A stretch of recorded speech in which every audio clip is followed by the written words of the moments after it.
Hi, welcome to Personality Psychology, Chapter 2. Personality psychology is the study of individual differences and patterns of behavior, cognition, and emotion.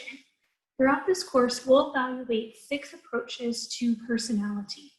Each approach proposes theories to explain individual differences and utilizes various methodologies to test hypotheses derived from these theories.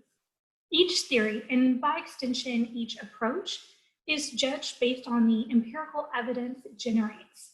Only those theories that are supported by research data stand the test of time. In their quest to gather data on individual differences, personality researchers have a variety of tools at their disposal.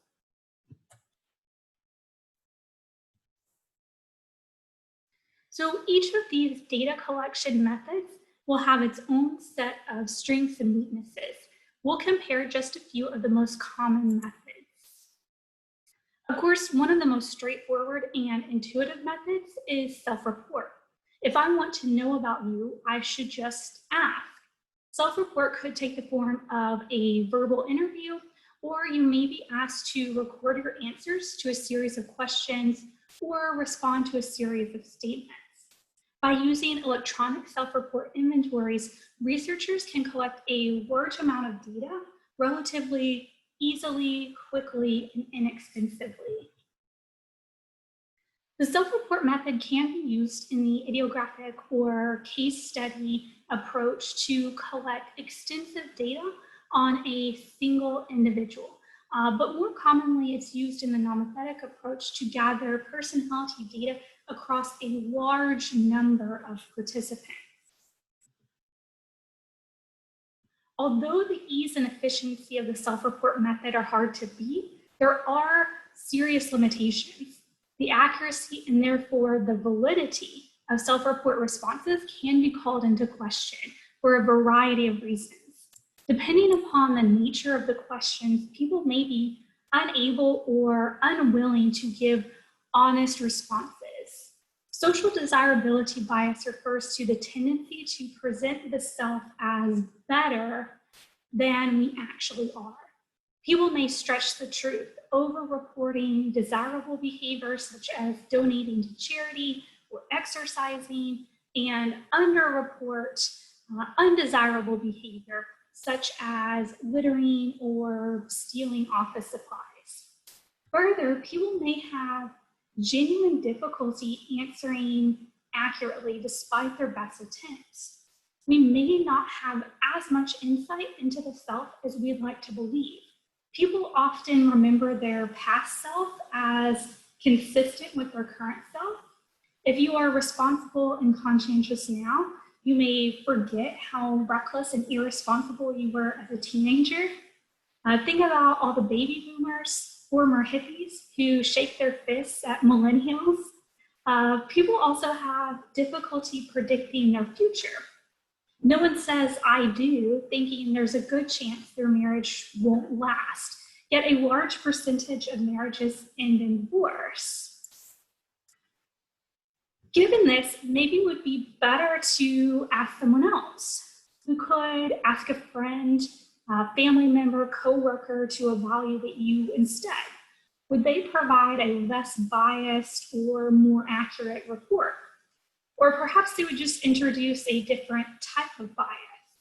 Research suggests that friends tend to share your own positive view of the self, and the outsiders may have difficulty perceiving your internal motivations and emotions. So you may not be as transparent as you think you are. When it comes to predicting your future, should we ask you or someone else?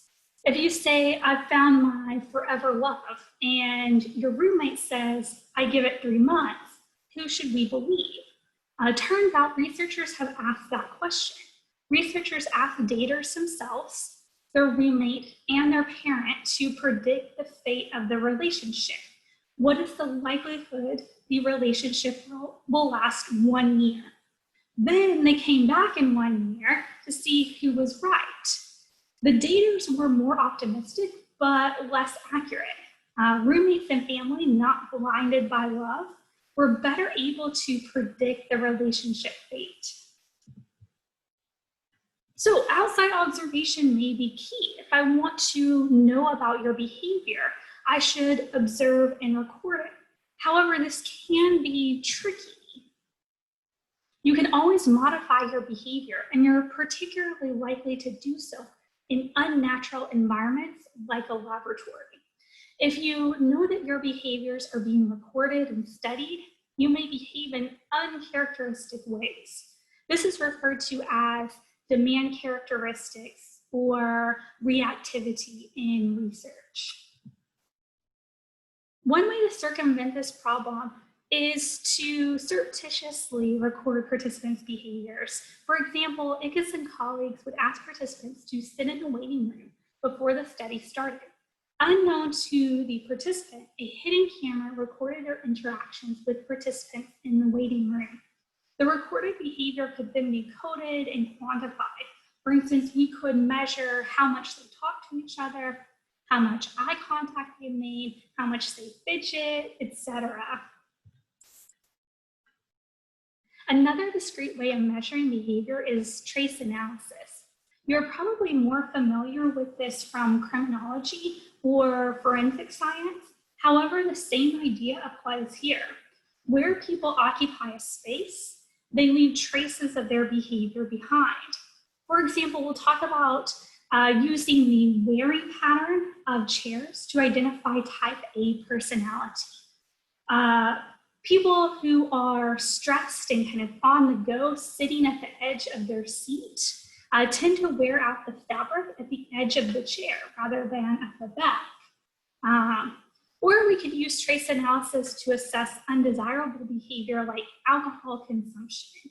In one study, participants underreported their alcohol consumption as indicated by the number of empty bottles and cans in their garbage.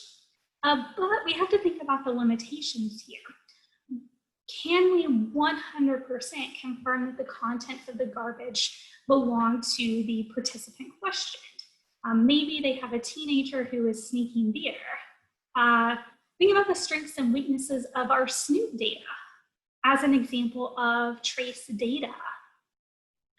You know, we might see someone's very neat and tidy room that they submitted in their photograph as evidence of their conscientiousness, but maybe they live with their parent and their mother is conscientious in cleaning the room, rather than the individual who took the self-report survey. The two main criteria for evaluating personality measurement or assessment is reliability and validity. Reliability refers to measurement consistency. Remember that our definition of individual differences refers to consistent patterns of behavior, thought, and emotion. Our assessment tools should produce consistent scores across time. You should score very high in agreeableness today and also next week. So if next week you score very low, then we have a problem with consistency or reliability in our measurement. Validity is the extent to which the assessment measures what it intends to measure. I have a problem with validity in my assessment claims. If I claim to measure shyness, but actually I'm measuring depression instead. So in our Snoop analysis, we have a problem with validity of our photograph measurement if it's not actually measuring the behavior of the participant in question, but perhaps instead measuring the behavior of someone else in their environment, like that parent cleaning the room.